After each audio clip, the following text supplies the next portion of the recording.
The attack on Speaker Pelosi's husband, beaten with a hammer inside their San Francisco home. The suspect allegedly shouting, "Where's Nancy?" as politics becomes dangerously divisive and the heated midterms rapidly approach. Elon Musk officially takes control of Twitter, the billionaire tweeting the bird is free. But what will it mean for free speech? And will banned users like former President Trump get their accounts back?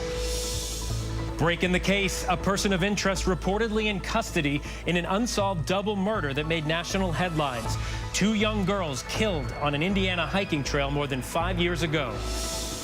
The race to evacuate a 14-story Miami condo, the concerns about the building less than 2 miles away from last year's deadly Surfside collapse.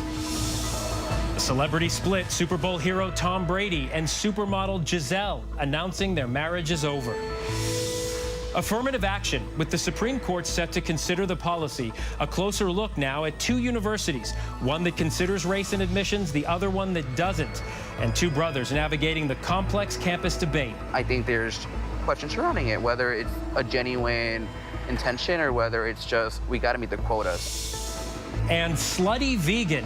She's the restaurateur behind the plant-based food phenomenon with a cult following and $1 billion appetite. I hope that when people see me, I resonate with their spirit and they believe that they can do whatever they want to do because they see me do it. Good evening, I'm Phil Lipoff in tonight for Lindsay Davis. Thank you so much for streaming with us. We begin tonight with the shocking and brutal attack on the husband of Speaker of the House Nancy Pelosi inside their San Francisco townhome. Tonight, Paul Pelosi is recovering from what we're told are significant injuries. Early this morning, an armed attacker allegedly broke into their home through a glass door and shouted, "Where's Nancy? Where's Nancy?" Pelosi was actually in Washington, D.C., but the suspect, we're told, struck Paul Pelosi with a hammer. Paul and Nancy Pelosi have been married for 59 years, have 5 children, and lived in the same townhouse for decades. Authorities arrested the suspect at the scene, who is now facing attempted murder and other charges tonight. But beside the disturbing nature of the attack itself, what is so troubling is that it comes less than 2 weeks before the midterm elections and amid a dramatic rise in threats against elected officials. Chief Justice correspondent Pierre Thomas is standing by with more on that. We are going to delve into the heated political climate in just a moment, but we begin tonight with Mola Lenge at the scene in San Francisco. Tonight, the brutal attack inside Speaker of the House Nancy Pelosi's home. Her husband, Paul Pelosi, beaten with a hammer in the middle of the night. Police and the FBI believe Speaker Pelosi was the intended target. A man identified by police as 42-year-old David DePape breaking into the Pelosi's San Francisco home. Sources telling ABC News the suspect entered through a glass door, shouting, quote, "Where's Nancy? Where's Nancy?" Speaker Pelosi was not home, but her 82-year-old husband, Paul, was. The men coming face to face. Police arriving on scene around 2:30 a.m., moments before the violent attack, witnessing it firsthand. Our officers observed Mr. Pelosi and the suspect both holding a hammer. The suspect pulled the hammer away from Mr. Pelosi and violently assaulted him with it. Our officers immediately tackled the suspect, disarmed him, took him into custody, requested emergency backup, and rendered medical aid. Pelosi and the suspect both taken to the hospital, the Speaker's office saying he is expected to make a full recovery.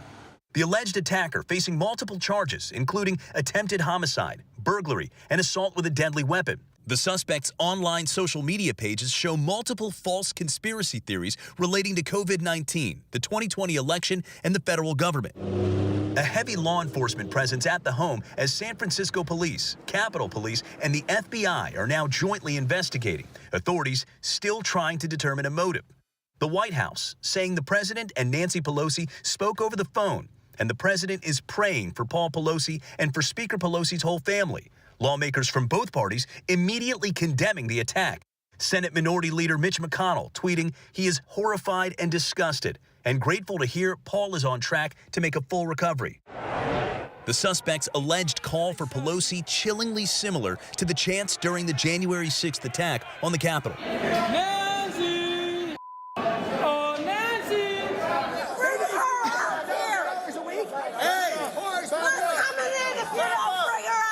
Just 2 months ago, a rioter who carried a gun into the Capitol and threatened Speaker Pelosi was sentenced to more than 7 years in prison. Several men have been convicted in recent years of threatening the Speaker, and the Pelosi home was vandalized just last year.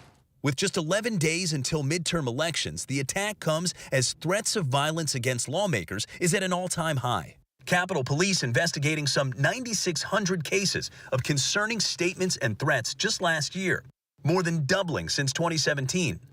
In the wake, some lawmakers have sought additional protection for their families, and this year, some government funding has been provided for lawmakers' homes. Paul and Nancy Pelosi have been married 59 years and have 5 adult children. They have lived in their home since 1987.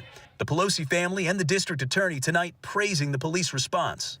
I do want to commend the San Francisco Police Department for their immediate response to this home and for swiftly making sure that Mr. Pelosi was okay and that the suspect was apprehended. And let's get right to Mola, who is outside the Pelosi home in San Francisco. Mola, the investigation is ongoing. There is a new statement just in tonight after surgery to Paul Pelosi's skull. How is he doing tonight? What are authorities say? Well, Phil, his injuries are serious. There is a statement from the Speaker's office saying that Pelosi suffered a fractured skull and serious injuries to his arms and his hands. He has undergone what's being described as a successful surgery to repair that fractured skull, and somehow he is expected to make a full recovery, Phil. Mola, another question tonight. Even though Speaker Pelosi was not there at the time, is there some kind of security in and around that home? A lot of people are wondering, how was someone able to breach it? Well, right now, Phil, it's still unclear if there was any sort of police presence at the home at the time of the break-in. There's also the serious question of whether there is any security camera footage, either at the Pelosi's home or perhaps some of their neighbors' homes. That remains to be seen, Phil. All right, more to come. Mola, thank you so much. Next to the search for answers tonight, who is Paul Pelosi's attacker and what was his motivation? Chief Justice Correspondent Pierre Thomas here for us. And Pierre, law enforcement now scrubbing through, obviously, the suspect's past. Where are they focusing tonight? Phil, tonight the FBI is doing a deep dive investigation into this man. Agents are seeking search warrants for any phones, computers, or other devices that might be associated with David DePapi. And investigators are interviewing his friends, family members, and associates. Authorities are examining a number of social media posts that appear to be connected with DePapi, espousing a range of false conspiracies about COVID-19 vaccines, the 2020 election, and the January 6 congressional hearings. Phil.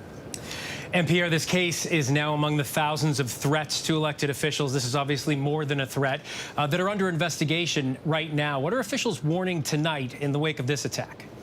Phil, investigators are keeping a wary eye on reports that right-wing extremists today were celebrating the Pelosi attack in the dark corners of social media. Tonight, a new Homeland Security bulletin warns that domestic extremists pose a heightened threat to the upcoming midterm elections. There's been a dramatic surge in threats aimed at federal officials, not just members of Congress, but also federal judges, Phil. All right, Pierre Thomas, thank you. Okay, now to the midterms in just 11 days until Americans vote. And as we learn more about the suspect and the attack on Speaker Pelosi's husband and possible conspiracy theories he promoted online, it is a stark reminder of how heated the political rhetoric has become to this point. So I want to welcome now ABC News political director Rick Klein. Rick, it's good to see you to work through this. There are more than 100 candidates running across this country right now who openly question the legitimacy of the 2020 election. What are some of the races and states where this is playing a pretty significant role? Yeah, it is striking because you see this in statewide contests almost everywhere in the country. But looking particularly at some battleground states, Nevada, Arizona, Wisconsin, Michigan, Pennsylvania, all of them have people running for statewide office who deny the legitimacy of the last election. You'll notice some of those are now places that have Democratic governors. Some of them are places with Republican governors. But the crop of people that are running, all of them Republicans, I should note, include many who say that the last election was not legitimately decided. Not to say any of them endorse violence. A couple of them actually were, though, at the January 6th rally itself. Many of them have expressed support for aspects of it. So it is a reminder of one of the aspects of the stakes this year. So I know you don't have a crystal ball. I'll say that right off the bat, but you're the closest person I know who has a crystal ball, so I'm going to ask you, what happens if some of these candidates lose? I mean, will they accept the results? And specifically, I'm thinking about, you'll remember the Kerry Lake response to John Carl. It basically, and I'm paraphrasing, was sort of like, well, if I win, yeah. Yeah, I mean, this is interesting in the state of Arizona because you have a candidate for governor, secretary of state, attorney general, all people that would have some kind of oversight of the next election, questioning the legitimacy of the last one, and yes, hesitating on the question of whether they would accept results. Carrie Lake's answer to our colleague John Carl was, I'll accept it if it's fair and legitimate, but there's a lot of questions out there. And she has specifically cited the fact that her opponent, Katie Hobbs, is the current Secretary of State. Her office would have oversight over certifying results. And so already you have people that are actively sowing doubt in the results of the next campaign. I fully expect that there are going to be multiple candidates 11 days from now who do not concede very clearly settled election results. Yeah, and her race is certainly not the first that has ever had that dynamic, right? Yes. Democrats spent millions and millions of dollars in the primaries to prop up some of these election deniers, hoping, this was a risk, hoping for an easier general election contest. But how significant is this risk of backfire on November 8th? Yeah, look, right now you have people, Democrats in a number of cases, including in Nevada, in Illinois, in Michigan, in Pennsylvania. They spent money trying to paint the most extremist candidate as so Trump-friendly that, guess what? They helped them win the primary. They knew exactly what they were doing. They were trying to find general election candidates that would be easier to beat. Now, in the case of like in Illinois or Pennsylvania, for example, Governor J.B. Pritzker and the gubernatorial candidate Josh Shapiro are up in the polls. But if that falters at all, and if some of these candidates end up winning, there are going to be a lot of questions asked the day after. Did Democrats actually help get elected to office election deniers? And finally, Rick, former President Obama is hitting the campaign trail. He'll be in Georgia, we understand, tonight for a rally to support Raphael Warnock in his Senate race against Herschel Walker.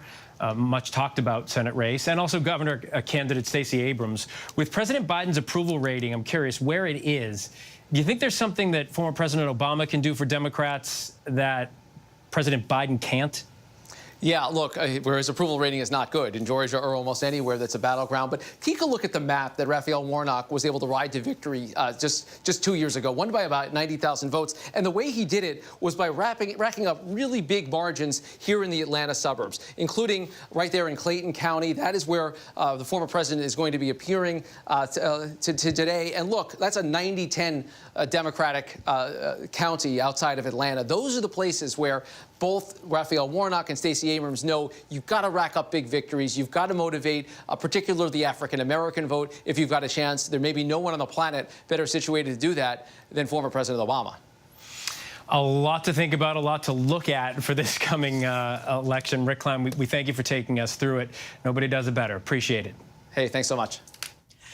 And this heightened state of political rhetoric comes just during a time when Twitter has a new owner. Billionaire mogul Elon Musk completed his purchase of the social media platform, tweeting, quote, "The bird is free," and promising a content moderation council to look at which accounts may get reinstated. Many are wondering tonight if former President Trump could be one of those accounts. ABC's Rebecca Jarvis with more.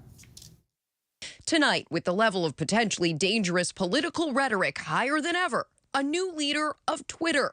The world now watching what Elon Musk will do with the platform. Musk, who walked into Twitter HQ this week carrying a literal sink to let it sink in that he's the boss, tweeting today, "The bird is freed," wasting no time cleaning the bird cage, firing the CEO, CFO, and chief legal counsel. I think it was very clear that Elon wanted to shake up the leadership of Twitter. Musk also wants to shake up the platform itself, vowing in a TED Talk earlier this year to remove permanent bans, including the one placed on former President Donald Trump's account after the January 6th insurrection.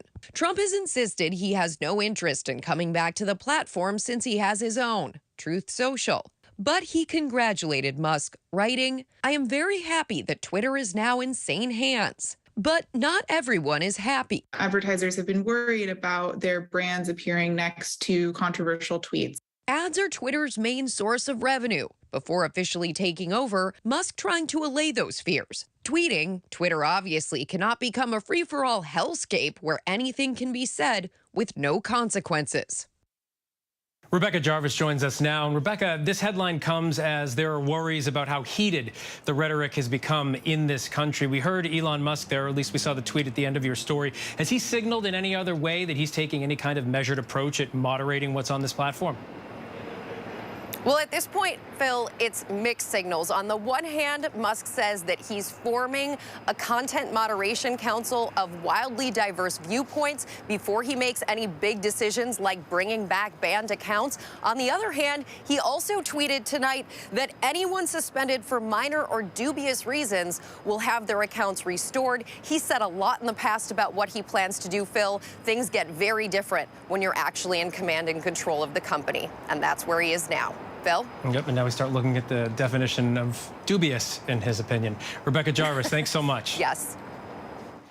Now to a Miami Beach high-rise where residents were given just 2 hours to evacuate after inspectors found unsafe structural conditions. The 14-story condo is just about a mile from the scene of that devastating building collapse where 98 people died. ABC's Faith Abube is here.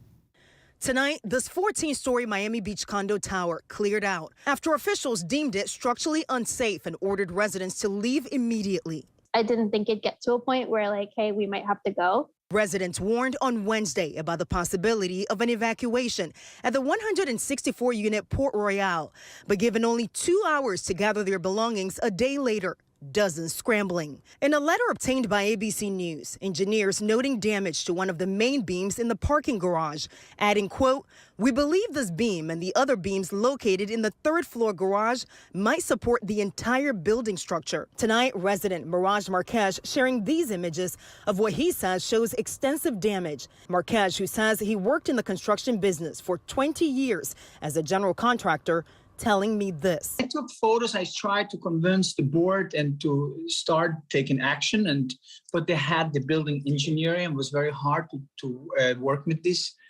management and the board members. The Port Royale, less than 2 miles from where the Surfside condo tower collapsed over a year ago, killing 98 people. And we all remember how horrible that was. Faith Abube joins me now from Miami Beach. Faith, is there any indication of just how long these residents are going to have to be out of their homes? Phil, that is the question a lot of residents are waiting to get answers to. It's unclear really when they'll be able to come back home. But engineers are estimating right now that it'll take at least 10 days to secure the building for further inspection. And then they'll have a better idea as to when these residents can actually come back into the building, perhaps even to get their belongings or actually come back to stay for good. And tonight, an official tells me that the city of Miami Beach has helped 4 families secure temporary homes. Phil? Faith Abube from Miami Beach. Faith, thank you. Next tonight, a possible break in the case of the 2017 murders of 2 teens. The sister of one of the victims in a tweet said today is the day. Alex Perez reports.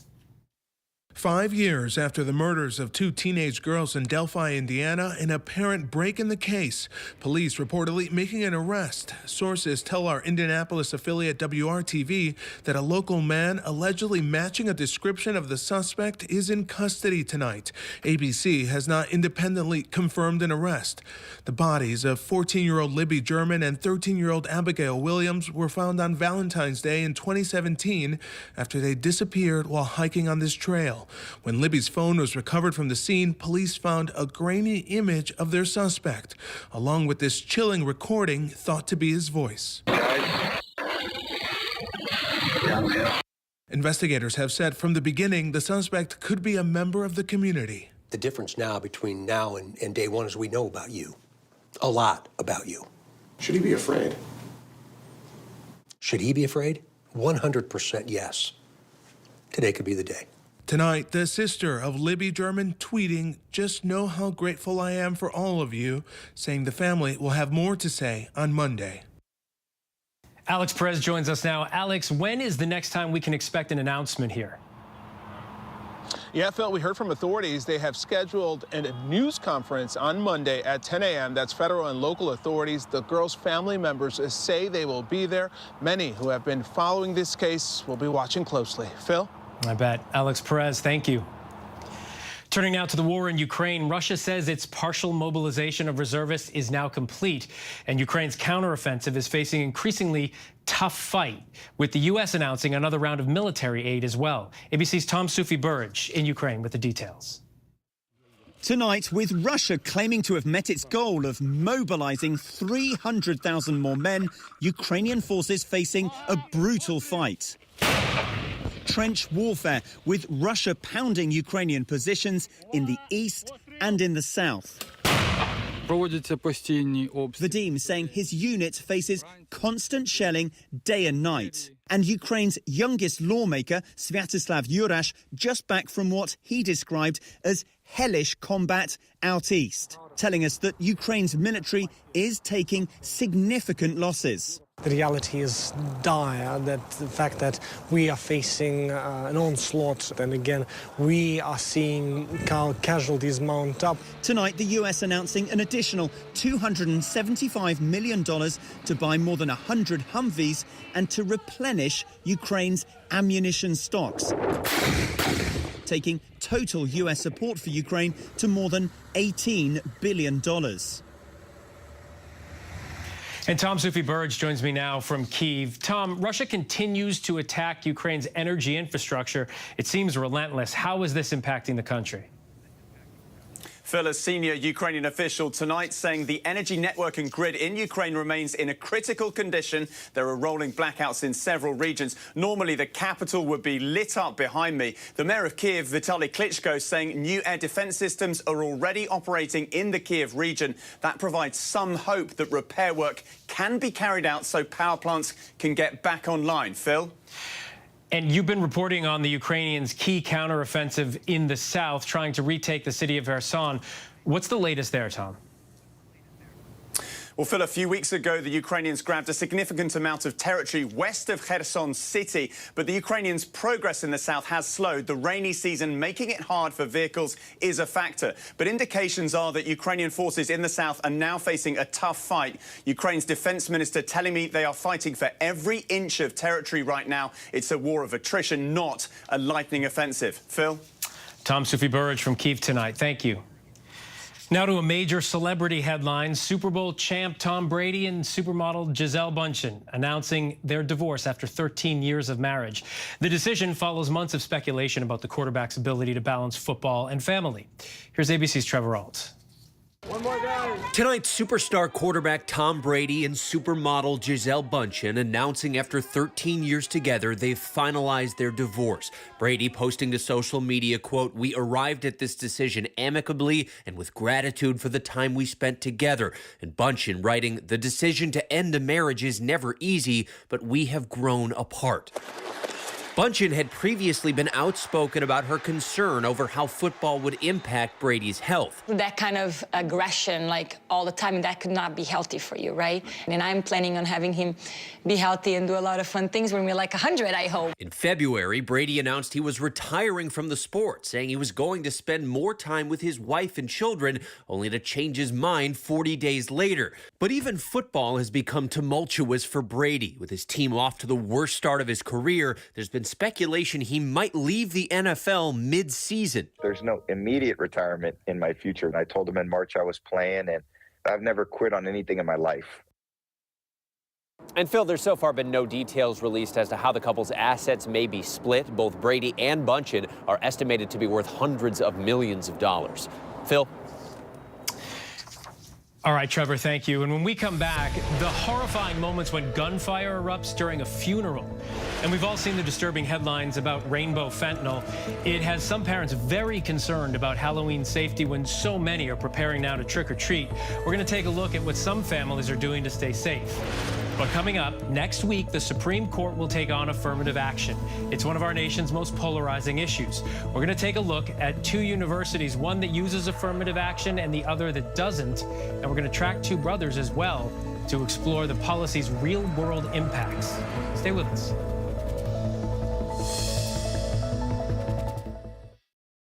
This is ABC News Live. The crush of families here in Poland. At refugee centers in Putin's Russia. On the ground in Ukraine. Close to the front line. Here at the White House. Destructive Cat 4 storm. Here along I-5. Boston is in the bullseye. Let's go. We made it. ABC News Live, America's #1 streaming news. Anytime, anywhere. Streaming 24/7 straight to you for free. Thank you for making ABC News Live America's #1 streaming news. Bring them on. If only there was a place in the morning to start my day. With a smile, somewhere to help me get in the know. A place that's spectacular as well, me. I think we might know a place, right, guys? Bring your friends. Oh, wait, there is. Good morning, America. GMA, 7A, every day. Boom, boom, boom. Good morning, Michael. Good morning, Robin. Good morning, America. How are you? Boom! Now that's how you start your day, people. All right, here we go. You ready?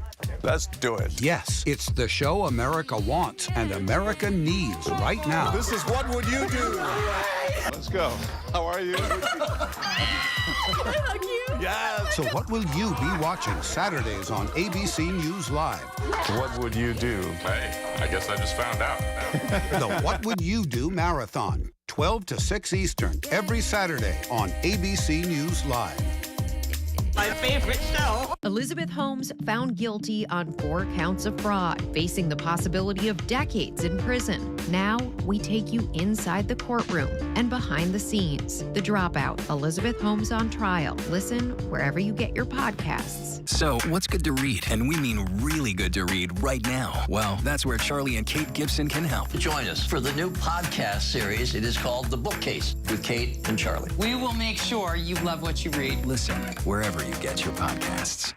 With so much happening these days, it's hard to keep up. Things change hour by hour, minute by minute. The historic weather that's now unfolding. The worries on Wall Street. We're bringing you the Right Now. But a nationwide teacher shortage. The Right Now look at the day ahead. An alert this morning for dog owners and the key takeaways from the biggest stories.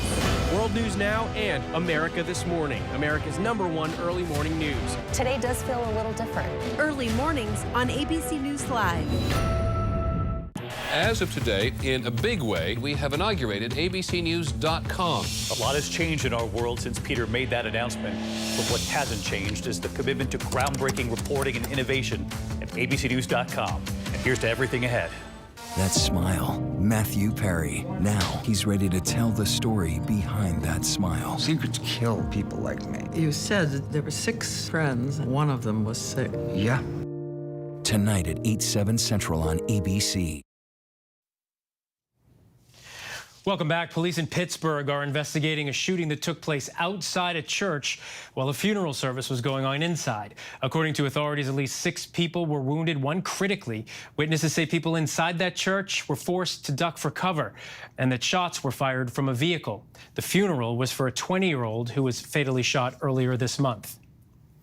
As the Supreme Court takes up the future of affirmative action next week, tonight, we have a tale of 2 universities, one that uses race as a factor in admissions and one that doesn't. We examine how they're both trying to build diverse campuses and how some minority students are responding. 2 Latino brothers from Queens, the first in their family to go to college, share their story tonight on the complexities of race and higher education. Here's Devin Dwyer. It's an idyllic campus in the Bronx, one of the most diverse cities in America. At Fordham University, the student body is 64% white. When we have groups missing, we know we're missing some of our best and brightest. Fordham President Tanya Tetlow, the first woman to lead the Jesuit institution in 181 years, says improving racial diversity is a top priority. It's something that our own students demand, but also is such a big part of their education. So how is race used in admissions here at Fordham?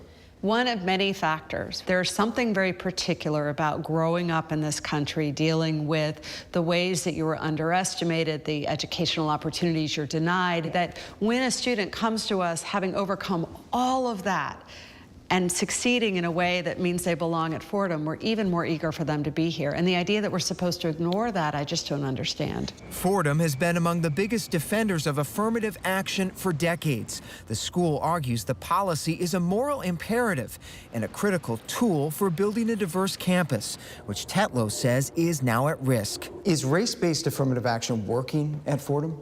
Yes. There's just talent everywhere, and if they look in the right places, they'll find it. 18-year-old freshman German Ortega is adjusting to life as a minority student on Fordham's campus. Do you feel like people are interested in learning from you? Everybody, has different thoughts, and that's the beauty of diversity. I know a lot of people just didn't go to college. German and older brother Yeriel grew up in Corona, Queens. They're the first in their family to go to college, sons of a single mom and Mexican immigrant. Education is the key to growth and success for her as much as it is for us.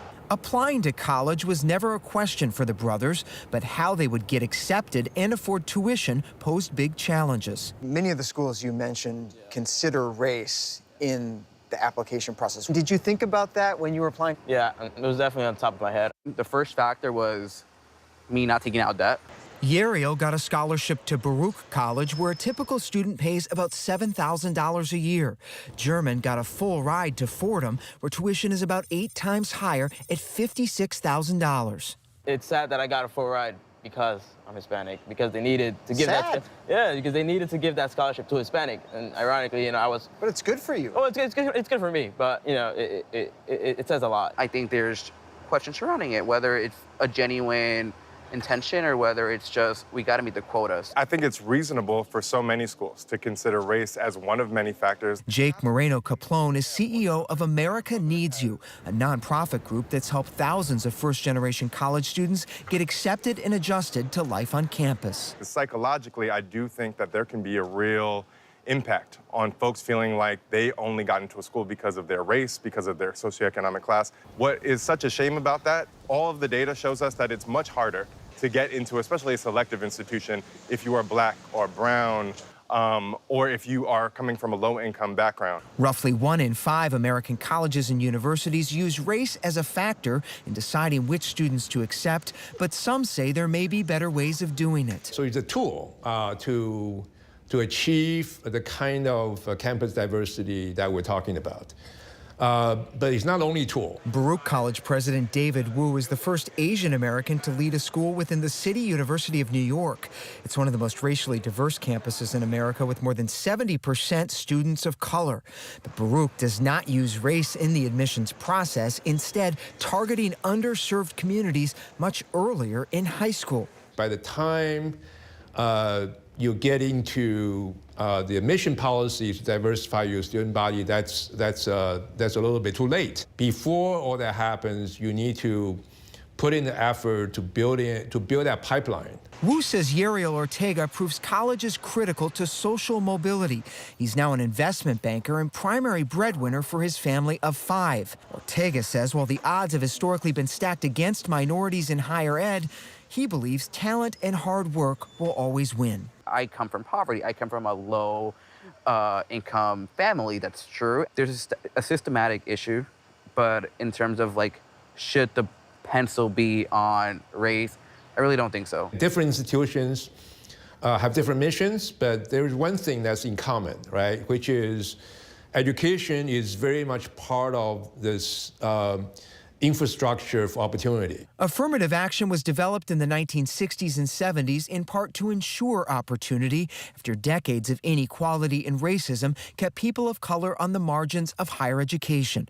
For Baruch in New York City, enrolling a diverse mix of students has not been a challenge, but at Fordham and many other universities across the country, it has. We would like to match the demographics of this generation as best we can, because when we're not doing that, we know we're just missing talent. Race has to be part of the conversation. I also think socioeconomic status is really important. I don't think that these two things are in contradiction with one another, and we need to find a way to talk about both of them in a nuanced way. The Ortega brothers say they believe it's time to consider requiring a process that is race blind. Removed race as an option and just did not factor it in.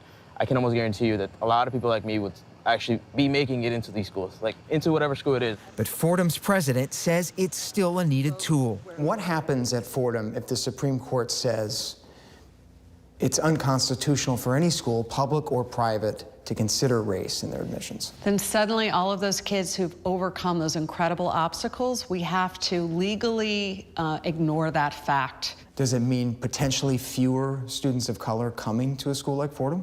It probably does, yes. A major case over race and college admissions that could shape the next generation. Thanks to Devin Dwyer for that. Still ahead here on Prime, the new volcano warnings in Hawaii, the tributes tonight for rock and roll pioneer Jerry Lee Lewis. So many iconic songs. And is Halloween candy getting smaller and more expensive? We take a look by the numbers. But first, our tweet of the day, Rihanna sharing the video for her first new song in 6 years. I need love, I need love, I need love.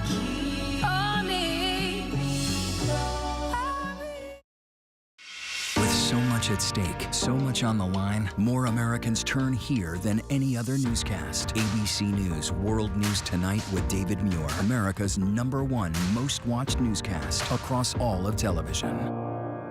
Admit it, these days, what you need to know seems to change just about every day. What is it that you really want to know, need to know? To help you not just get through your day, but to make the most of it. Feel smarter. Feel better. Feel happier. Well, how about a third hour of Good Morning America? GMA 3, what you need to know. Now streaming on ABC News Live. It's all about you. With so much at stake in our world right now, we wanted to thank you for your trust and for making ABC News America's #1 news. And thank you for making ABC News Live America's #1 streaming news. The hottest views in daytime are happening right here. We talk about things on this show that people don't talk about. That I can't wait to see. Honest takes from strong women. We need all hands on deck, and we need it right now. This is the time to speak out. Unafraid to get real. We stick by our points of view. We're all seeing it differently, and that's the beauty of The View. And that's why the most watched #1 daytime talk show is The View. Now streaming on ABC News Live. Zoo! 200! Oh, 200. 200 episodes of Dr. Pol. Music to my ears. It's been 10 years, and I'm still having fun. That rocks. He's got the moves that make your animals groove. Now we do the dance of joy. Yay! He's like the Justin Bieber of the headlining the hottest barns. Cut out. It's a show you won't want to miss. I'm not going to be here forever. Maybe. The Incredible Dr. Pol. New episodes Saturdays at 9 on Nat Geo Wild. This is ABC News Live Prime. Thanks so much for streaming with us. Live reporting, breaking news, exclusives, award-winning, powerful, eye-opening. ABC News Live Prime with Lindsay Davis, streaming weeknights. So, what's good to read? And we mean really good to read right now. Well, that's where Charlie and Kate Gibson can help. Join us for the new podcast series. It is called The Bookcase with Kate and Charlie. We will make sure you love what you read. Listen wherever you get your podcasts. Welcome back. Stocking up for Halloween may have felt more like a trick than a treat this year. Candy prices are certainly downright spooky. And were the mini chocolate bars always that mini? You knew that was about to happen. Here's a look at inflation in the candy aisle by the numbers. Candy cost 13% more this year than last year. That's according to the Consumer Price Index. That's the biggest year-to-year increase ever. 9 years. That's how long it previously took for prices to rise that much. Drought and the war in Ukraine have driven ingredient costs up for sure. Sugar prices are up more than 17% since last year, but pricey candy won't slow down the trick-or-treaters. 67% of consumers surveyed told the National Retail Federation they plan to hand out candy this year. That is up from 58% in 2020. And while the price tags are getting bigger, the sweets are getting smaller. Cadbury milk chocolate bars are about 10% skimpier. A 2-pack of Reese's peanut butter cups, 1/10 of an ounce lighter. Shrinkflation, though, isn't entirely to blame. 85% of sweet treats sold today have 200 calories or fewer per pack. Candy makers announced that last month. So while the rising prices may be hard on your wallet, silver lining might be good for your waistline. We still have a ton to get to here on Prime. Eating clean with dirty names inside the cult following of the highly successful restaurant chain Slutty Vegan. That's what it's called. Plus, collecting candy only on the weekends, the argument to trick-or-treating, a Saturday or Sunday activity only. And 'tis the season to be spooked. Author R.L. Stine, the king of the safe scare, joins me in studio to talk about how he chooses each thrilling topic as he celebrates 30 years of the Goosebumps series. But first, a look at our top trending stories on abcnews.com.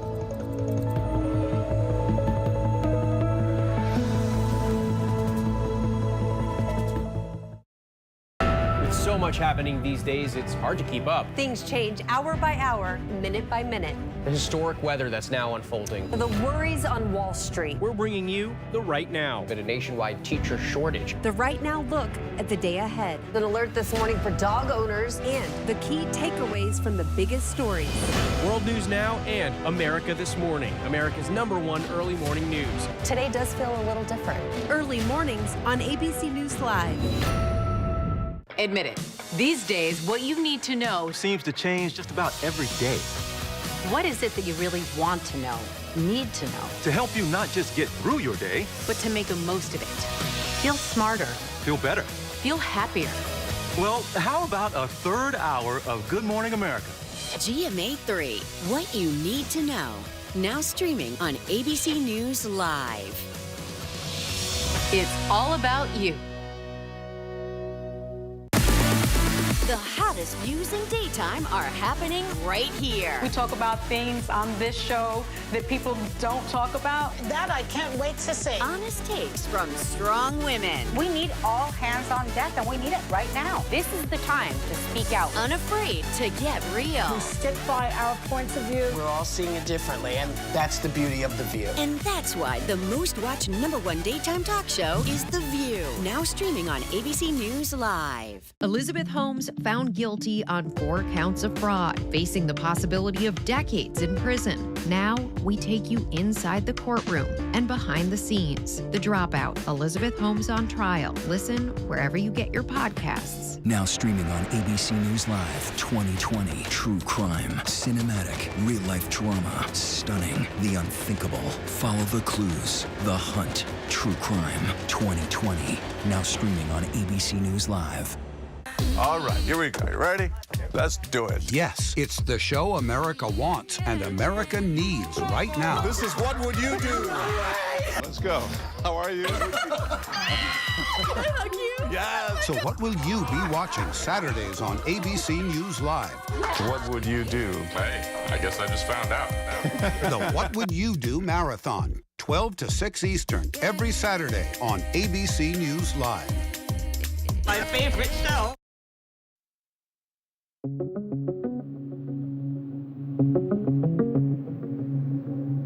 Federal agents in San Francisco police swarming House Speaker Nancy Pelosi's home after her husband Paul Pelosi was violently assaulted in a break-in.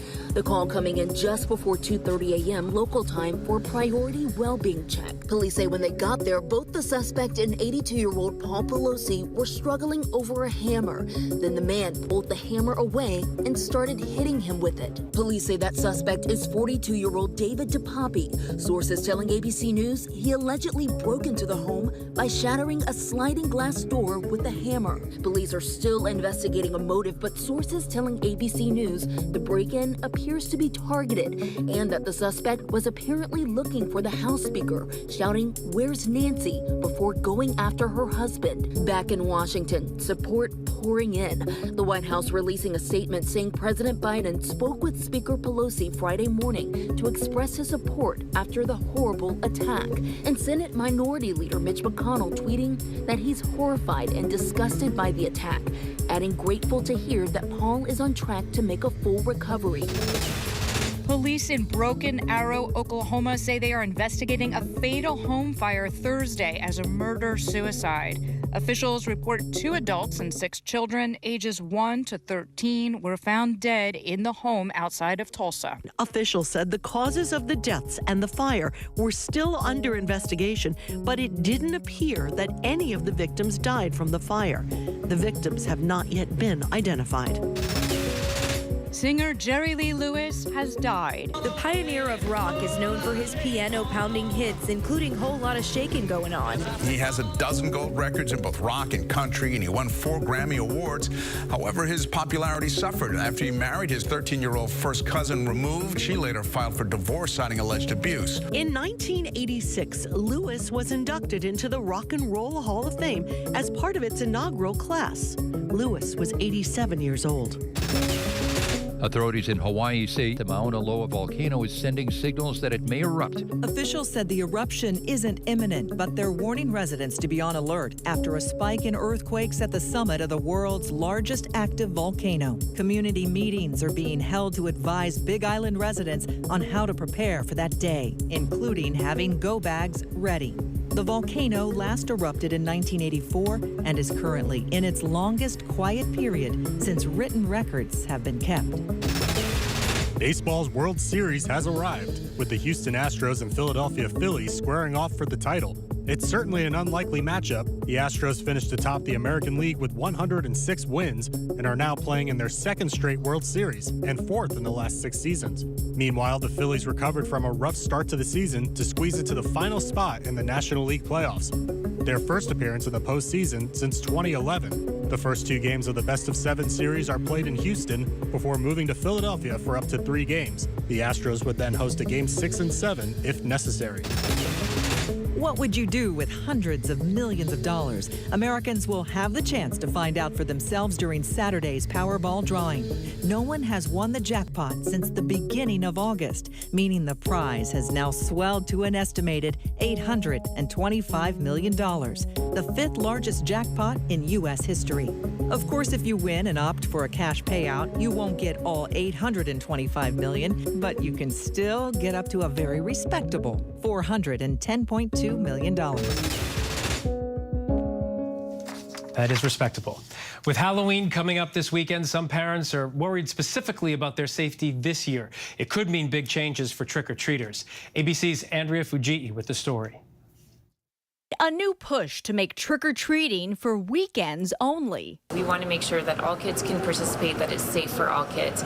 Cincinnati is exploring the option of moving Halloween festivities to a weekend during early evening hours to improve safety for pedestrians and drivers. Supporters say it would also allow more working parents to participate. We did hear from a lot of people that they want to see it moved, especially seeing other communities make this move as well. And safety is a legitimate concern. One study found pedestrian fatalities are 43% higher on Halloween. And decades of data shows pedestrians between 4 and 8 years old see a 10-fold increase in fatalities on Halloween night.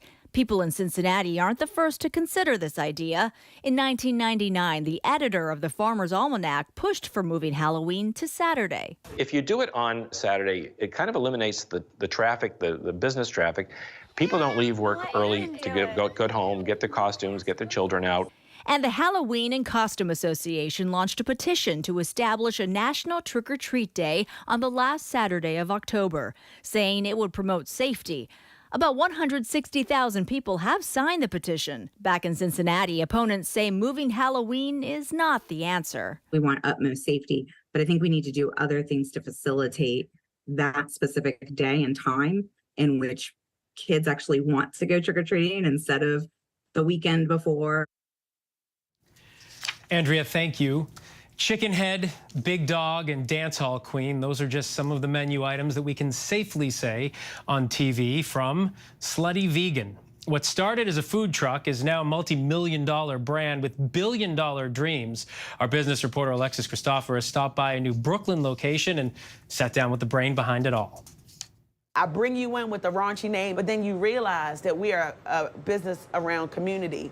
Slutty Vegan is the brainchild of restaurateur Pinky Cole. At the grand opening of her 7th location in Brooklyn, New York, fans lined up around the block for Pinky's unique take on plant-based food. What began 4 years ago as a single vegan food truck in Atlanta has quickly become a cultural phenomenon. That's Slutty Vegan!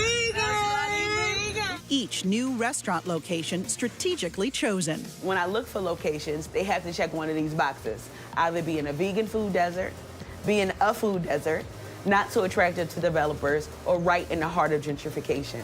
We are being the resource that people need. With a cult following that includes Snoop Dogg, Queen Latifah, and Spike Lee, Slutty Vegan recently caught the attention of Shake Shack founder Danny Meyer's venture firm, which made a $25 million investment in the company. Now, Pinky says she's on a mission to build a billion-dollar brand. We're looking at the next future billionaire. because of the hard work and the effort that I put in. And I hope that when people see me, I resonate with their spirit and they believe that they can do whatever they want to do because they see me do it.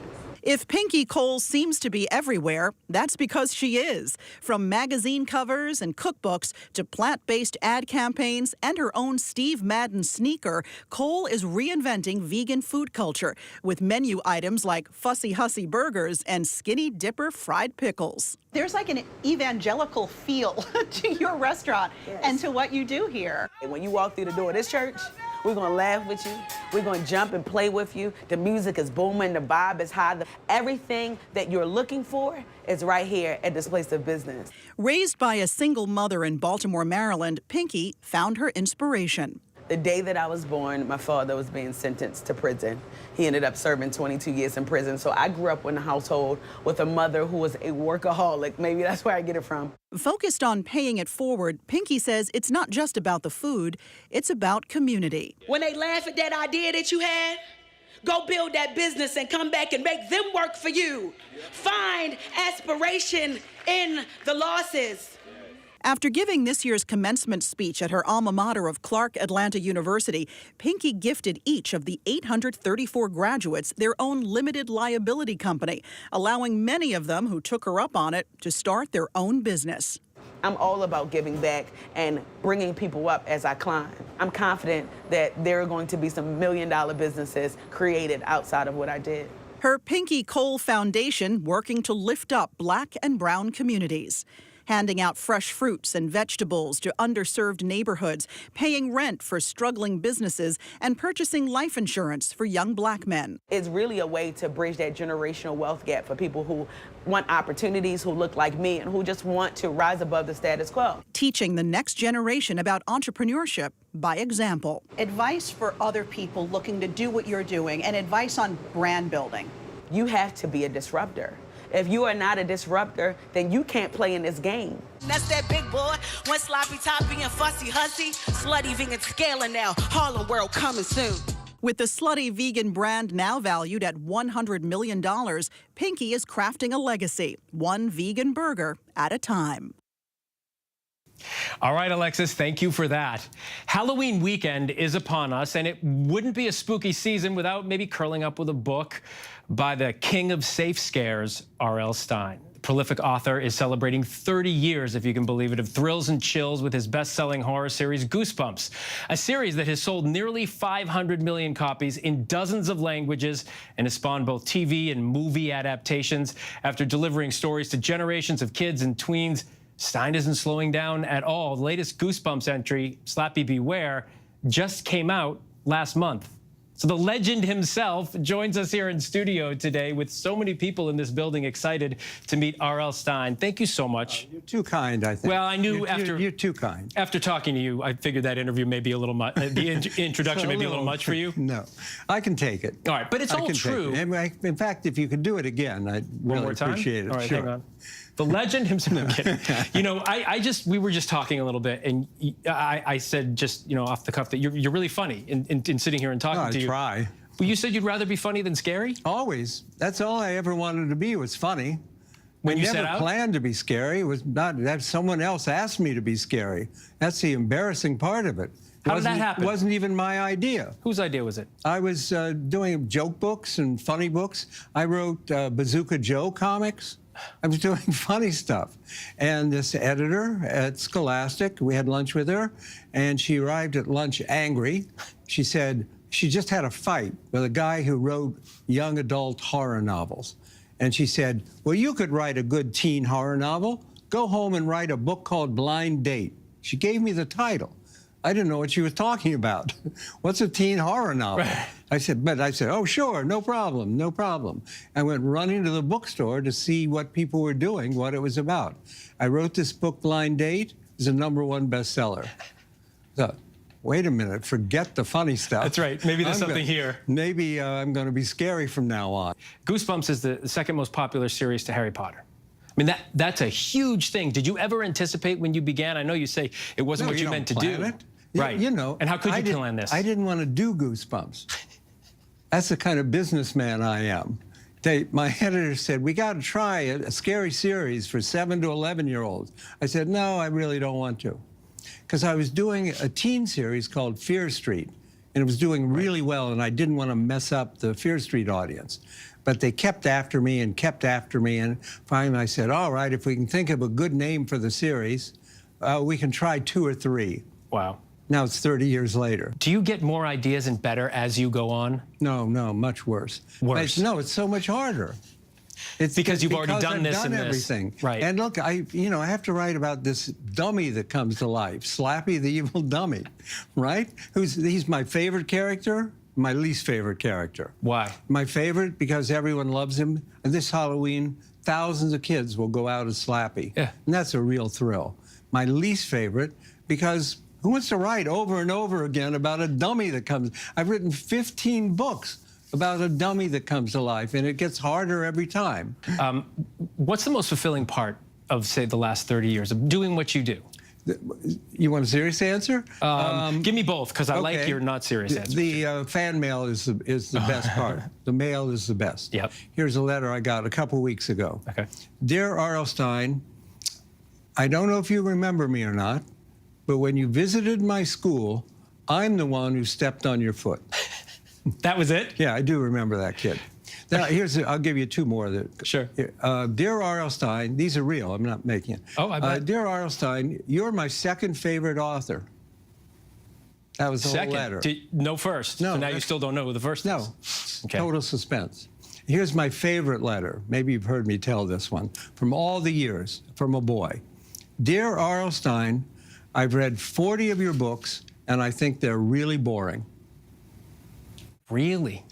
That's a perfect letter. Yeah. It's perfect. You're not laughing. That's funny. No. That's funny. It was. I'm sitting here talking to you, and I met you in the lobby, and we brought you up, and I said to you, you're as unassuming and mild-mannered and humble as anybody else that someone would meet with all of your success. How do you do that? How do you not let all of the success go to your head? Because it's what a wonderful thing, how lucky I am. I just think all the time how lucky I am. I came from a suburb of Columbus, Ohio. I grew up in Columbus. My family was incredibly poor. And we had 3 doors from the railroad tracks. And I just, desperate. I got to New York. I wanted to be a writer. I didn't know anyone in New York. I didn't know another person. And now to have the success, this beyond my wildest, I'm just lucky. Yeah, well, so are all the people, all the generations of kids who learned to read because of your books, who read under the covers with the flashlight. My son says he loved the Goosebumps series as well. Right. And the movie where Jack Black played you, but... Yeah, Jack and I are like twins, right? People mistake us. It was all a good the movie. time. I want to see a comedy book. I really do. Okay. R.L. Stine, mind behind highly successful Goosebumps series. We can't thank you enough. Thanks. And before we go tonight, the image of the day, take a look at these folks going all in for a Halloween festival in Seoul, South Korea. The name Halloween comes from All Hallows Eve, which is a celebration that happens before All Saints' Day on November 1st. On that day, Christians are supposed to remember their deceased loved ones.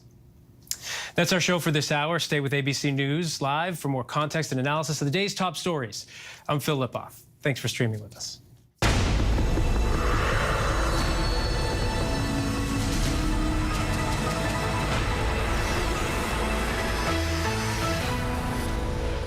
And coming up in the next hour, we are staying on top of a few things. The husband of House Speaker Nancy Pelosi attacked in their home. The frightening new details of what the suspect said and why investigators think Speaker Pelosi was the intended target. Plus, moving an iconic magazine into the digital age. Our sit-down interview with the CEO of Ebony. With so much at stake in our world right now, we wanted to thank you for your trust and for making ABC News America's #1 news. And thank you for making ABC News Live America's #1 streaming news. We've been investigating a farm where we've been told children are working in the fields. We are on the lookout for child labor. The fact that there's a camera here right now makes us sitting ducks. This is Impact by Nightline, now streaming only on Hulu. You never know what you're going to get on this show. That's all I'm going to tell you. Yes, Whoopi! Is this mic on? Can you hear me out there? Behind the scenes is always a better show. Absolutely, absolutely. That's what people don't see during the commercial break. Right, they don't. What happened? I had no idea really what I was getting myself into. That day that we walked out, I treasure that day. I couldn't sit there. You're doing good, Joy. You're doing good. Oh, yeah, baby. It was crazy. Behind the Table. Listen wherever you get your podcasts. From the giant sequoias to the waterfalls, it's an amazing place. But in Yosemite, criminals go on vacation too. A park ranger found partial human remains. It was a human hand. That opened the possibility of suspects. Henry Lee Lucas. Carrie Stainer. Donald Gibson. Any of them could have done it. We're gonna figure this thing out. Wild Crime, Season 2, Murder in Yosemite. Now streaming only on Hulu. Admit it. These days, what you need to know seems to change just about every day. What is it that you really want to know, need to know? To help you not just get through your day, but to make the most of it. Feel smarter. Feel better. Feel happier. Well, how about a third hour of Good Morning America? GMA 3, what you need to know. Now streaming on ABC News Live. It's all about you.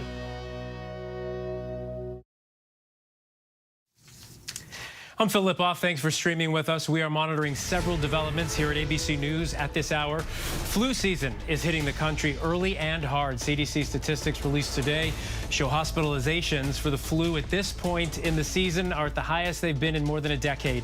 There have already been 880,000 confirmed flu cases this season, leading to nearly 7,000 hospitalizations, 360 deaths. That's the highest rate of flu cases since the H1N1 swine flu pandemic. In Oklahoma, police are investigating an apparent murder-suicide which left 6 children dead in a house fire. They found 2 adults dead outside the home. Investigators say are considered suspects here. The children range in age from 1 to 13. And we are marking the passing of a Harlem legend tonight. Reverend Calvin Butts preached and practiced racial and social justice for more than 3 decades as the pastor of Abyssinian Baptist Church. Among his lasting achievements, negotiating land to be saved for existing residents and services amid sweeping gentrification, and persuading some record labels and radio stations to reject violent and misogynistic rap lyrics. His church's nonprofit development corporation became a model nationwide for faith-based companies to invest in their communities. The investigation continues tonight in San Francisco after a violent attack at the townhome belonging to House Speaker Nancy Pelosi that left her husband seriously injured. Authorities believe Pelosi was the intended target. It is a shocking reminder of just how dangerous some of America's political discourse has become. ABC's Mola Lenghi in San Francisco. Tonight, the brutal attack inside Speaker of the House Nancy Pelosi's home. Her husband, Paul Pelosi, beaten with a hammer in the middle of the night. Police and the FBI believe Speaker Pelosi was the intended target. A man identified by police as 42-year-old David DePape breaking into the Pelosi's San Francisco home. Sources telling ABC News the suspect entered through a glass door, shouting, quote, "Where's Nancy? Where's Nancy?" Speaker Pelosi was not home, but her 82-year-old husband, Paul, was. The men coming face to face. Police arriving on scene around 2:30 a.m., moments before the violent attack, witnessing it firsthand. Our officers observed Mr. Pelosi and the suspect both holding a hammer. The suspect pulled the hammer away from Mr. Pelosi and violently assaulted him with it. Our officers immediately tackled the suspect, disarmed him, took him into custody, requested emergency backup, and rendered medical aid. Pelosi and the suspect both taken to the hospital, the Speaker's office saying he is expected to make a full recovery. The alleged attacker facing multiple charges, including attempted homicide, burglary, and assault with a deadly weapon. The suspect's online social media pages show multiple false conspiracy theories relating to COVID-19, the 2020 election, and the federal government.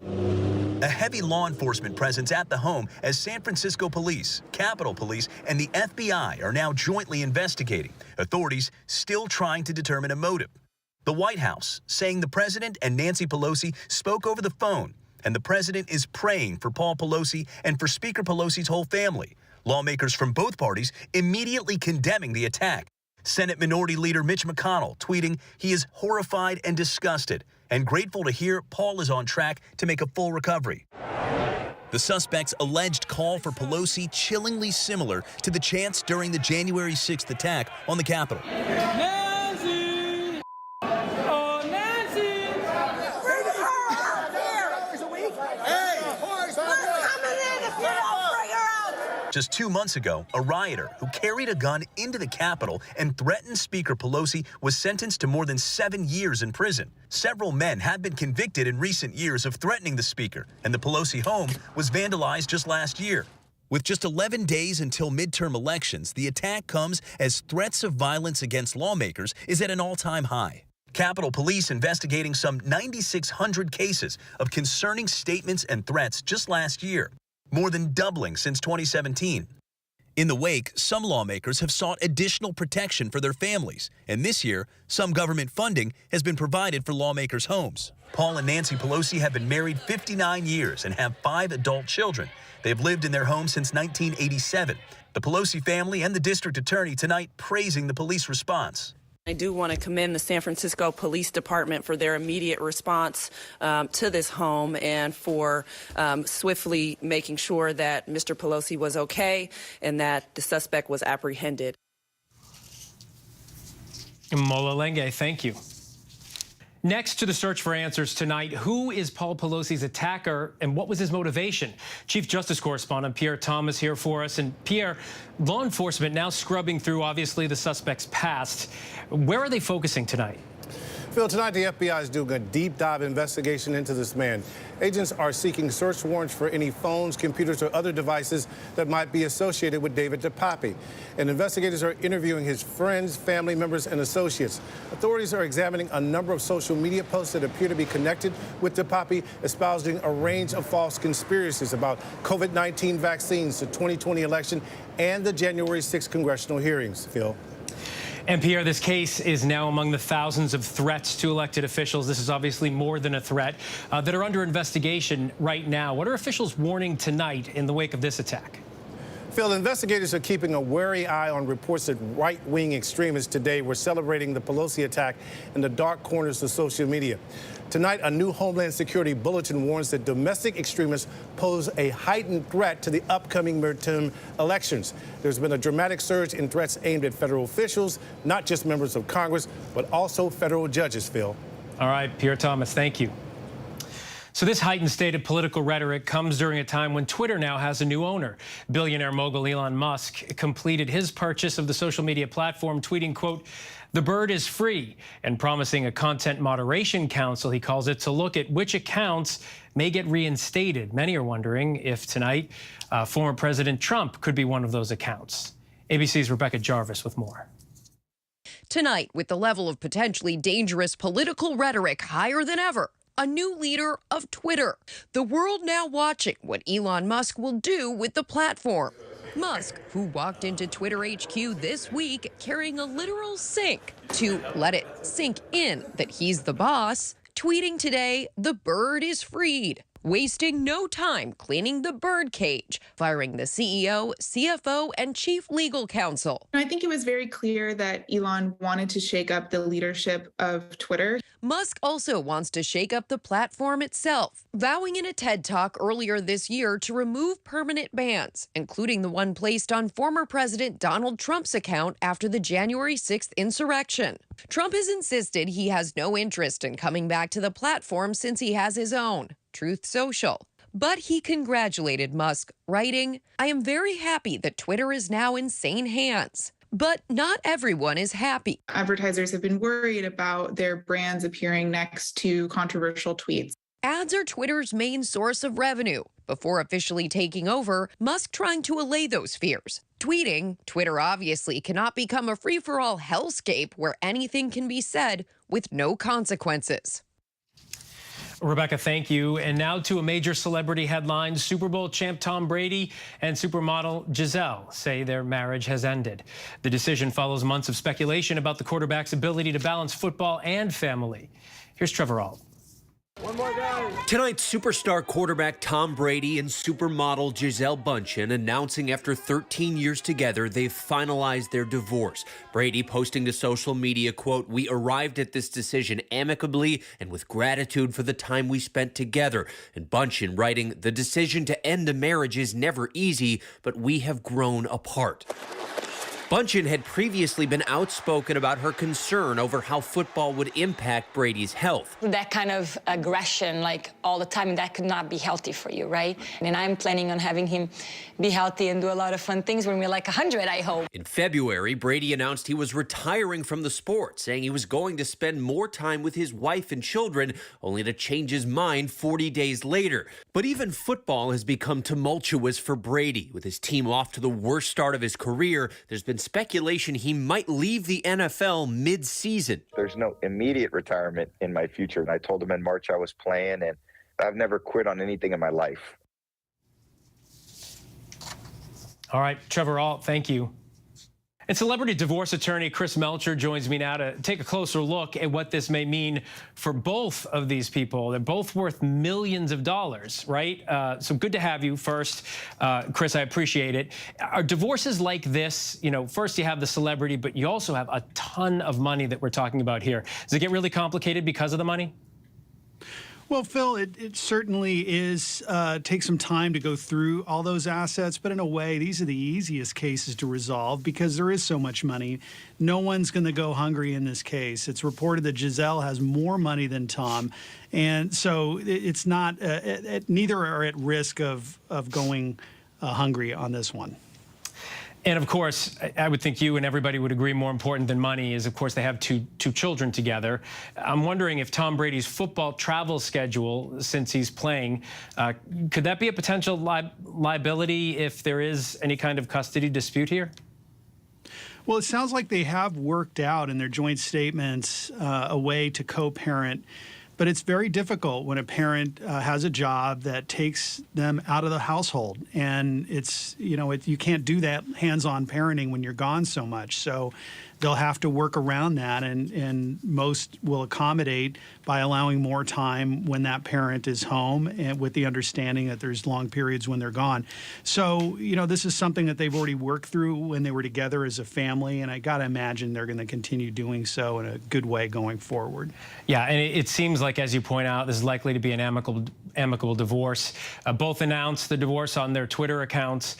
I saw it on Instagram as well, so maybe no major fireworks. But we're talking about extremely wealthy, influential people. I'm curious, this is a new day and age. A divorce like this 30 years ago doesn't play out in front of everybody except in the papers. Today, they both had to go to social media to announce it, and now everybody's talking about it. And you know, people take, I'm on team this, team that these days in social media. So does that complicate the divorce these days in any way? Well, Phil, absolutely it does. It's hard to have any privacy when you're that famous and going through a controversy or crisis like this. There was huge amount of attention. All of their activities were probably being monitored, waiting to see if we could find out, you know, what's going on. So it's difficult to make a deal like that, and they definitely have to get ahead of the story like they did with essentially joint statements or, you know, issued at the joint time today. And it's really hard on kids because anytime a parent's going through a divorce is going to impact that child. But here, you know, seeing every part of their parents' dispute being aired out in press is, you know, going to be embarrassing and humiliating to kids. So I'm glad this couple did the right thing and worked it out quickly. Yeah, and of course, we're talking to a celebrity divorce attorney about it, so it is of interest to people. I don't know either of these people. I've interviewed a couple times, but it seems like on social media they love their children, and that really is, at the end of the day, what matters most here. As you say, nobody's going to be going hungry in this divorce. Chris Melcher, thanks so much for taking the time. We appreciate it. Thanks. The loss of a rock and roll pioneer. Today, Jerry Lee Lewis died at 87 years old. World News anchor David Muir brings us a look at his legacy. Come on over, baby. Whole lot of shaking going on. Yeah, come on, baby. Baby, you can't go wrong. Oh, thinking. Whole lot of shaking going on. He was one of rock and roll's first great wild men. Now let's go.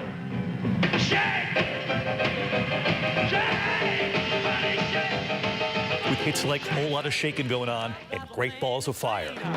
You broke my wheel, but what a thrill. Goodness and gracious, great balls of fire. I like that look. Jerry Lee Lewis often said, "There ain't but one of me." He was there at the very beginning, an icon alongside Elvis, Johnny Cash, Chuck Berry, Little Richard. They would all be in the inaugural class of the Rock and Roll Hall of Fame. Johnny Cash often said no one wanted to follow Jerry Lee on stage, not even Elvis.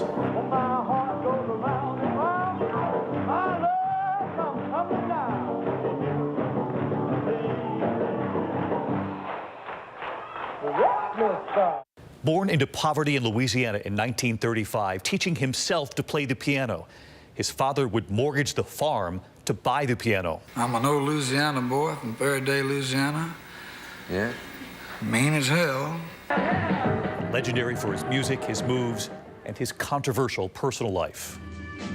Later in life, he would find redemption in country music. Another place, another night. Jerry Lee Lewis reflecting on his life. I've had a good life. I think if I pace myself right and keep my shirt tail clean and pace myself right and do what I'm supposed to do in the eyes of God, that's about all I can do.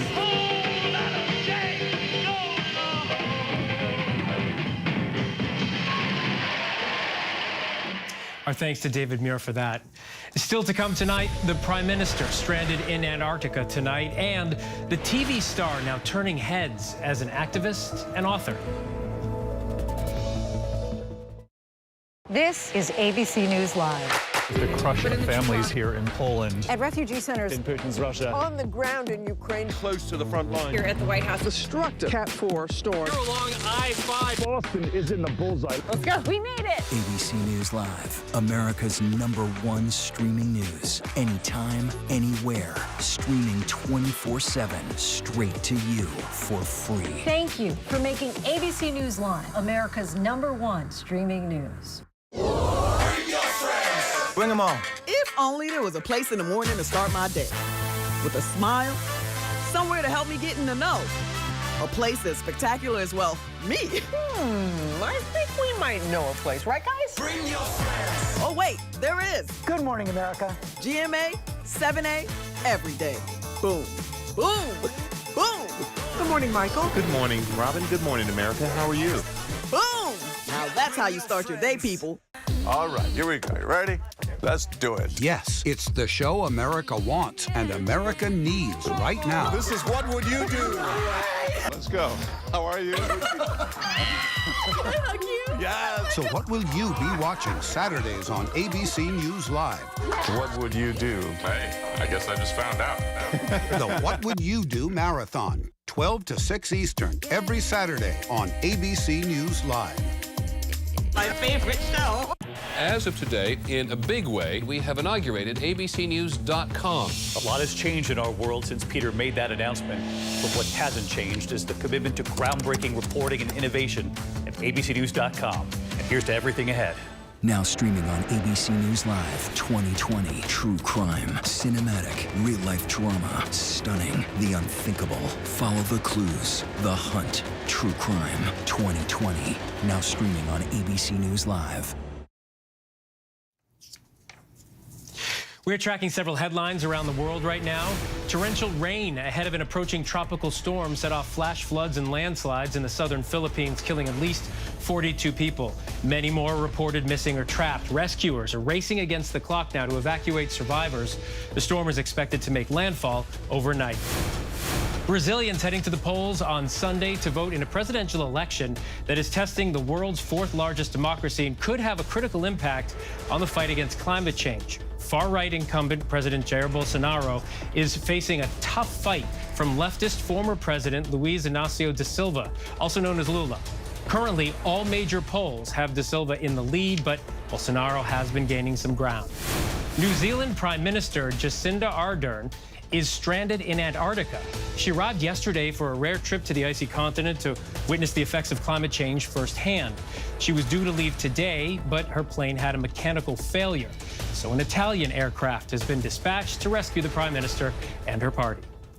You may know her from The Last Man, Sisterhood of the Traveling Pants, or Joan of Arcadia, but her recent works as an activist and author are turning some heads. Edited by Amber Tamblyn, Listening in the Dark, Women Reclaiming the Power of Intuition brings a whole new meaning to girl power, and we're excited to talk about it. Amber joins us now. Thanks for having me. Okay, so this collection of essays shares advice from very powerful women, according to others, how you follow your gut. And before I get into some of the essays, you talk a lot about intuition, and I just want you to define intuition for me, because I think I see it as a gut feeling, but it's a little more nuanced than that, right? Yeah, I think part of the importance of this book is the fact that none of us really have the definition. It's really hard to define. So for me, in the research and exploration of figuring out what exactly that means and exploring the topic, I really describe it as sort of this connection between your physical body and your rational mind. So intuitive intelligence is the connection of those two things. And instead of how we are, traditionally used to being sort of in competition with our rational mind and fighting those two things.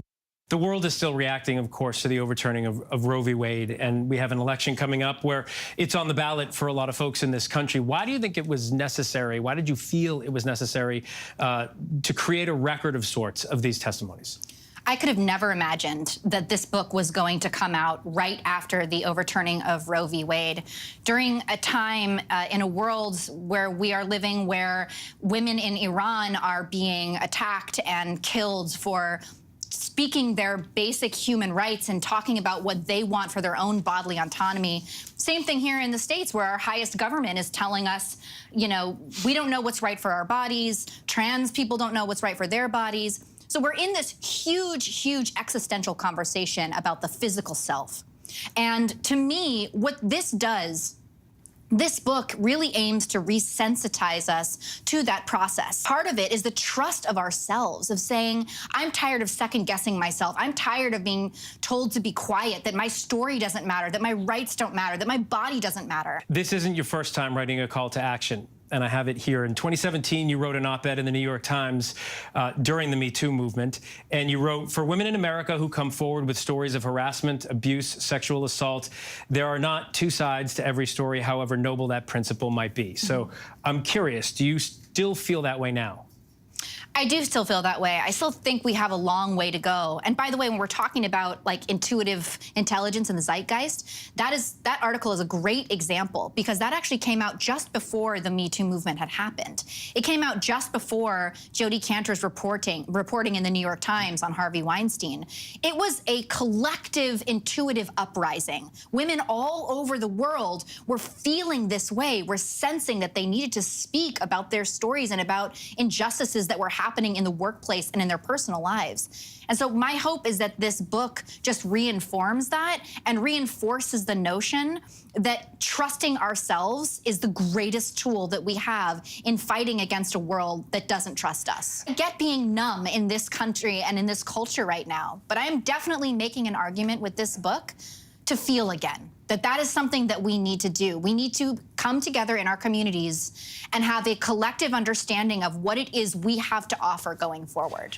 Okay, I have one last question, because I was going to talk to you about a couple of other things, but I think this is really important.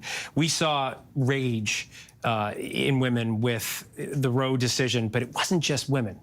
There are men all across this country who are enraged by the decision as well, because we have daughters, as I do. I have a daughter, I have a wife, I have a mother, I have women in my life that I love. And you also have sons. Sons will also be affected by this. I also have a son. Our young boys are going to be affected by this. Exactly, and I'm raising him in a different way now than they raised boys 30 years ago, all because of this. So tell me how men can support women in helping them, listen to their intuition. Well, I think, I'm glad you asked me this question, because just, the book, the title is Reclaiming the Power of Intuition, which is supposed to be for women, but all of these essays are not just, they're by women, but they're not necessarily for women alone.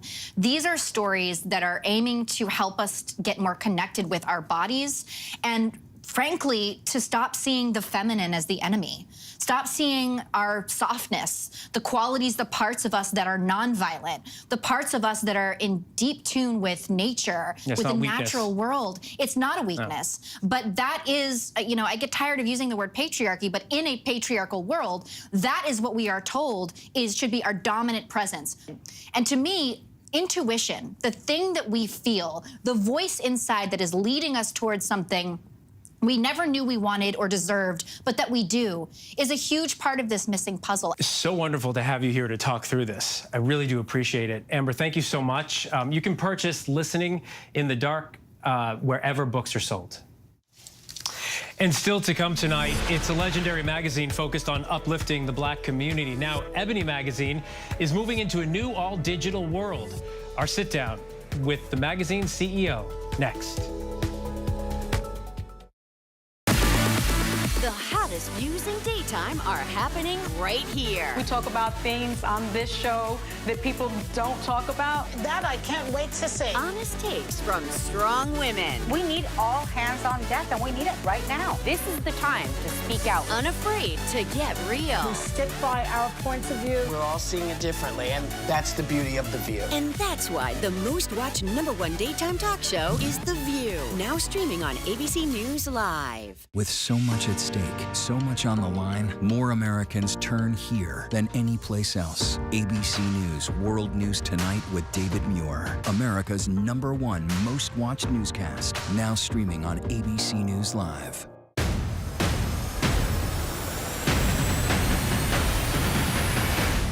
After an extraordinary news-making year, thank you for making ABC's This Week America's #1 news and politics show on Sunday mornings. Zoo! 200! Oh, 200. 200 episodes of Dr. Pol. Music to my ears. It's been 10 years, and I'm still having fun. That rocks. He's got the moves that make your animals groove. Now we do the dance of joy. Yay! He's like the Justin Bieber of the night. Headlining the hottest barns. Shout out. It's a show you won't want to miss. I'm not going to be here forever. Maybe. The Incredible Dr. Pol. New episodes Saturdays at 9 on Nat Geo Wild. Welcome back. Bringing an iconic magazine into the digital age. Ebony has been uplifting the Black community for decades, and now it's looking toward the future. The magazine's CEO sat down with our Mona Kosar Abdi. For decades, both Ebony and Jet Magazine have been a staple in Black households. You walk right in, you see it on the coffee table. But now that we are in the digital age, how are you guys able to adapt to this new medium and also still honor your past? You just stated it. We have to honor our past, which means we have to be exactly the feeling that people had when they received the magazines in past, when they were delivered to your home. It's the idea of showcasing upward mobility within our community. And so that hasn't changed. That's what's at the root of what we do day in and day out. What has changed is just how you find us, seeing us on social media, the events that we'll put on, the idea that you can go to ebony.com and get that same feeling that you did flipping a magazine. And you mentioned that the core values will always stay the same, but generation to generation, how have the readers' expectations changed? No matter the generation, it doesn't matter whether it's you and I in 2022, our parents having the same conversation. Each one of us are trying to figure out ways to enrich our lives and to live the best life that we possibly can. That mission has never changed. Representation matters, showcasing the best. And what does it mean when you get to the top? How do they live? How do they feel? What moves them? And you're relaunching Jet next year. What can we expect with this new iteration? Kind of the same move with Ebony. Hold on to the things about Jet that you liked. You liked that it had the speed and the idea that instead of a monthly magazine, you got to consume from Jet at a faster pace. And so with Jet, we want you to understand kind of the fuel, the idea that it's going to be much faster than other publications. And we also want people to understand that Jet was Black Twitter before Black Twitter even was a thought process. Jet was a form of social media before we understood social media. And you mentioned the forward thinking, which brings me to your new slogan, Moving Black Forward. Can you elaborate on that for us? Ebony is legacy. And with legacy, a lot of times you may think that it's rooted in the past. For us, the idea of moving Black forward means that we're constantly looking to our future to uplift, to celebrate and amplify our community, not just here in the US, but globally. All right, and this Saturday is the return of Ebony's Power 100 Awards, which celebrates trailblazers in the Black community, including our very own Lindsay Davis. Why is it so important to put a spotlight on people who are notable figures in the Black community and honor them, celebrate them, and give them their flowers while they're still here?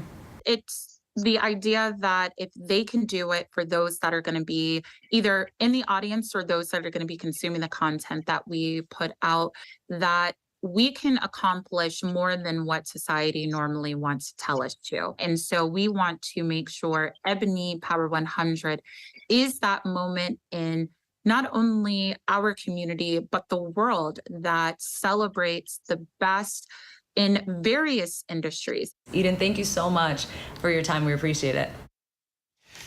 A great conversation, and Mona, thank you. We're going to leave you tonight with one final scare. We're going to take a look at this incredible Halloween display. This is in West Chicago.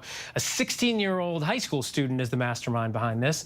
Miles McCabe has been collecting spooky animatronics since he was 9 years old. Well, half of his life. His collection now more than 100. That's our show for tonight. Stay with ABC News Live for more context and analysis of the day's top stories. I'm Phil Lipoff. Thanks for streaming with us.